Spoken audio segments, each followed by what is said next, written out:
Good morning, students. Today I am going to teach you poem number 3, Tiger in the Zoo. This poem is prescribed in class 10 syllabus. Tiger in the Zoo, the poem is composed by Leslie Norris. Before proceeding to the poem, I am going to tell you about the poet. George Leslie Norris, his lifespan was 1921 to 2006.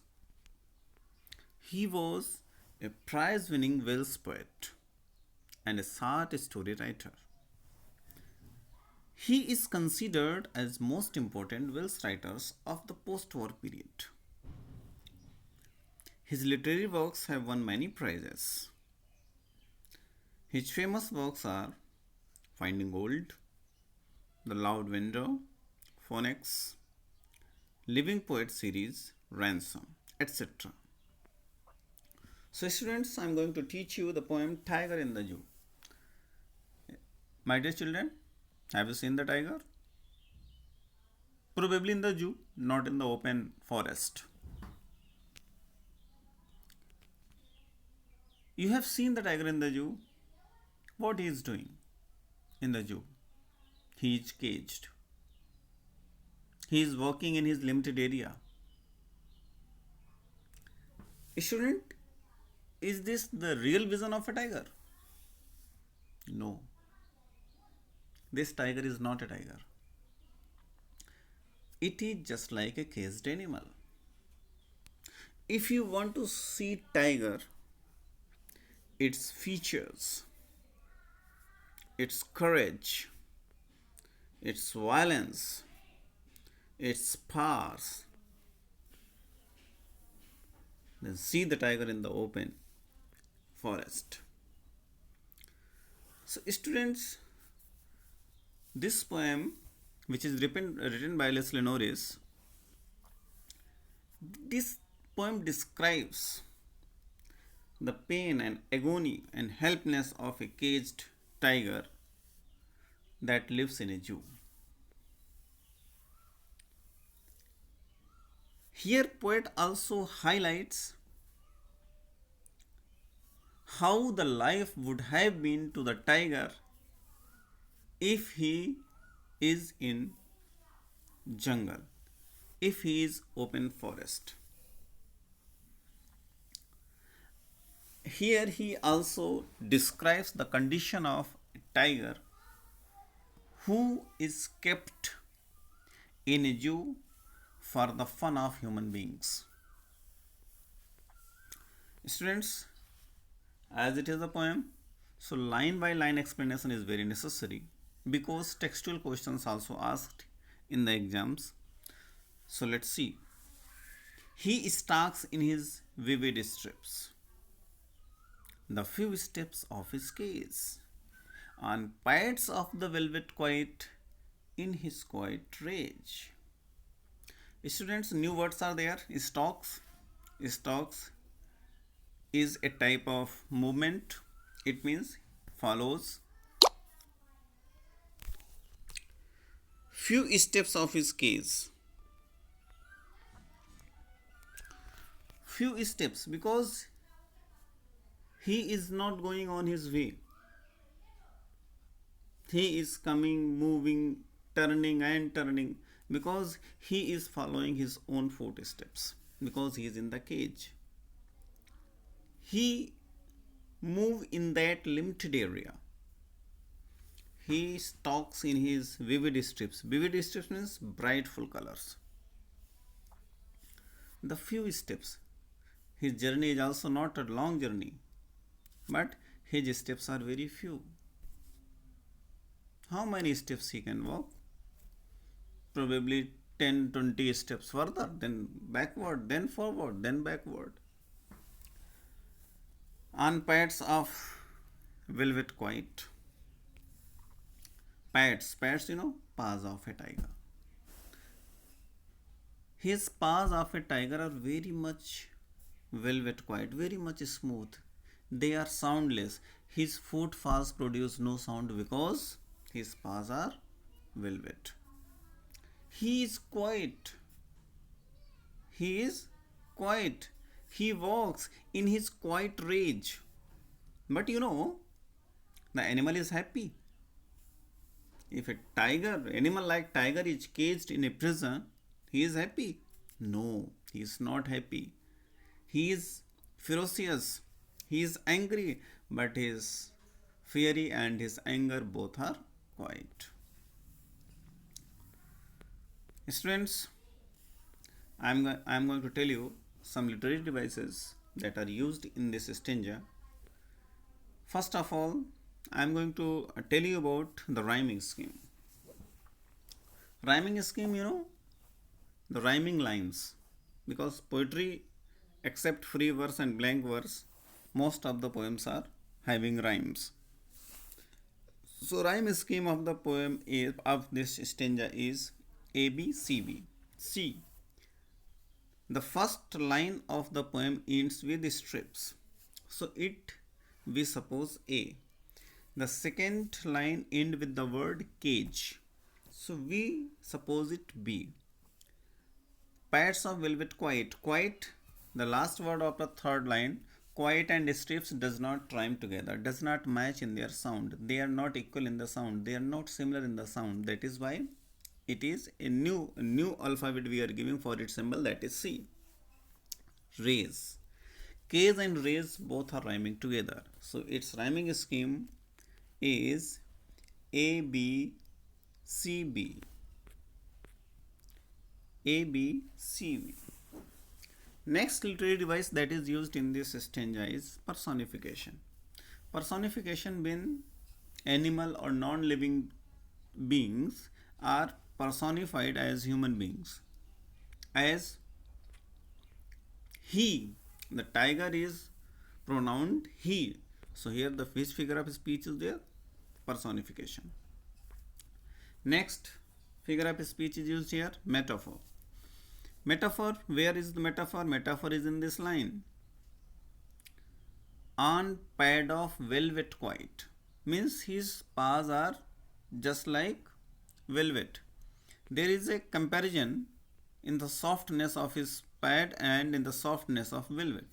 So, but in this comparison where the word like, so, as are not used, metaphor is there. And if there will be his pads are like velvet, then which figure of speech would be there, my children? It will be simile. Next, which literary device we can find here is consonance, because stacks his strips. Stacks his strips. So yes, alphabet, and that is a consonance is repeatedly used here. So here the figure of speech is consonance. Next is assonance. Assonance, you can find that his I, vivid I, and strips I. So I vowel sound is repeated. Repetition of vowel sound is known as assonance. Repetition of consonant sound is known as consonance. Next figure of speech which you can see here, and that is oxymoron. Oxymoron is where when two opposite adjectives are used in the same sentence, as quiet and raise. Quiet means sant, raise means asant, gussa. So both are opposite and the opposite adjectives are used here. So here the figure of speech is oxymoron. So I think this first stanza is clear to you. Now I proceed to the next.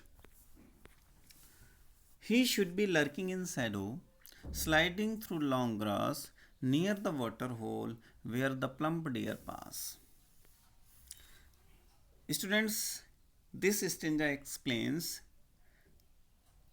the activities of a tiger when the tiger is free, when the tiger is not in cage, when the tiger is not a matter of fun in the zoo, when the tiger is in the jungle, when the tiger is in the forest. He should be lurking. Lurking means to be hidden as to wait for your prey. जब कोई शिकार के लिए छिपता है तो उसको lurking कहते हैं. He should be lurking in shadow, in the shade of anything else, in the hide of anything else. He should be lurking. He would not be here in front of everybody in a cage. If he would be in the forest, he should be lurking in shadow. Sliding through long grass. Sliding means moving very slowly without producing any sound. Sliding through long grass near the waterhole. Near the waterhole means often animals are hunted by violent animals just like tiger near the water point. When these animals came to the bank of river to drink water, that time they are being hunted by tiger or lion or any ferocious or violent animal. So here it is also explained that he should be lurking in shadow, sliding through long grass near the water hole where plump deer pass. Plump deer pass means plump means very hefty, very healthy deer.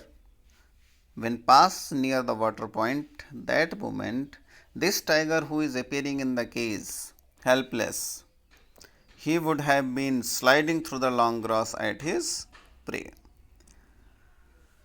So students, what the literary, that is one rhyming scheme again same is there, A, B, C, B, because here the word that is rhyming together as grass and pass.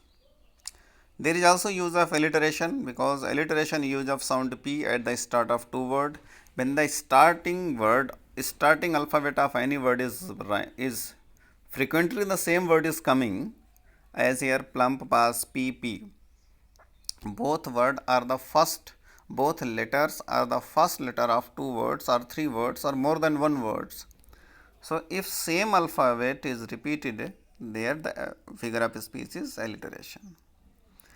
There is also imagery, because poet tries to create an image of tiger activities, lurking in shadow. Lurking in shadow, when we are listening it, an image is created in our mind. I think this stanza is also clear to you. Now we proceed to the next stanza. He should be snarling around houses at the jungle edge, wearing his white fangs is class, terrorizing the village. He should be snarling. Snarling, what do you mean by snarling? Snarling means warning sounds made by animals. A sound made by animals. Snarling. Here the figure of speech is onomatopoeia. Around houses, and the houses are where? At the jungle's edge. Wearing his white fangs is class, terrorizing the village. This tiger, who is a matter of fun, who is an object of fun for the visitors in the zoo, if this tiger would have been in the forest, he would not be just like this. He would have been snarling around the houses, and those houses that are made at the edge of jungle. Edge means किनारा, means जंगल के किनारे के रहने वाले लोग, जंगल के किनारे बसे हुए गांव, वो गांव के लोग डर रहे होंगे. Terrorising his village. आज यहाँ पे in the zoo nobody is afraid of seeing a tiger, but they are not only seeing a tiger, but only at the listening tiger's voice, at the listening of snarling sound of tiger, these people who would have been inhabiting in the village that are at the edge of a forest, they people will be very much afraid of. Wearing his white fangs. Fangs means sharp tooth of animal. His claws. White fangs, claws, they are all the words that explains the strength, the courage, the power and the violence of a tiger. If a tiger is free, if a violent animal is free, everybody is afraid of, then everybody will be caged in his own home. If the tiger or violent animal came, everybody will be caged in his home. But here, when the tiger is in cage, everybody is openly wandering to visit and to watch and to make fun of him. Here the rhyming scheme is same, A, B, C, B. There is also next literary device, that is onomatopoeia. I have already told you, because it, here the snarling, and snarling is the sound word. Snarling is a sound word. When a sound word is used, it identifies the figure of speech onomatopoeia. But this tiger is not in the forest. This stanza, the coming stanza, explains his condition when he is caged. But he is locked in a concrete cell. But his condition is very pitiful, is very miserable, because he is locked, he is not free in a concrete shell that is made of bricks and cement. Concrete cell. His strength behind bars. And his strength is where? It is not open. He has no opportunity to show his strength, because he is behind bars. He is behind the iron rods, stalking the length of his cage. Stalking means moving. And he can stalk only to the length of his cage. इससे ज़्यादा वो नहीं टहल सकता. जितनी जगह cage में है उतना ही वो टहल पा रहा है, उतना ही वो चल पा रहा है, इसके अलावा चल नहीं पा रहा है. सो उसी अपने पिंजड़े में, अपने केज में उतना ही घूम फिर रहा है, ignoring visitors. And he is not interested to the people.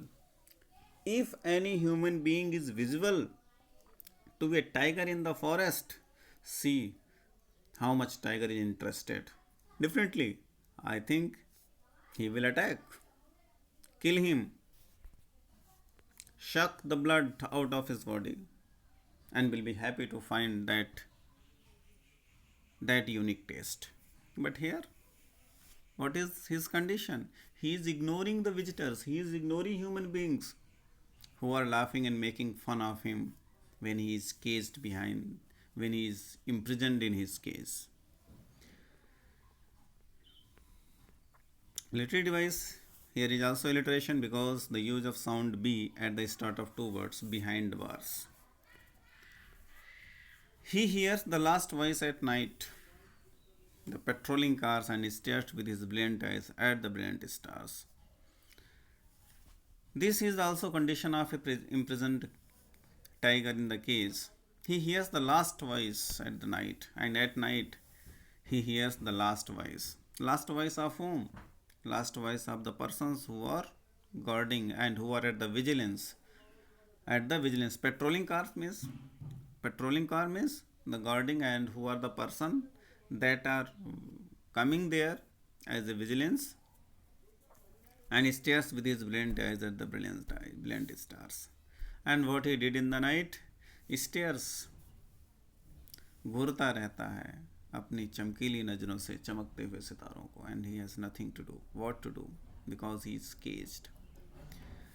Students, the rhyme scheme that are also used, same rhyming scheme, and alliteration is also figure of speech is here. So students, I think the poem is clearly understood to you. In this poem, last 1, 2, last two stanzas explain the condition of tiger when he is caged. 1, 2,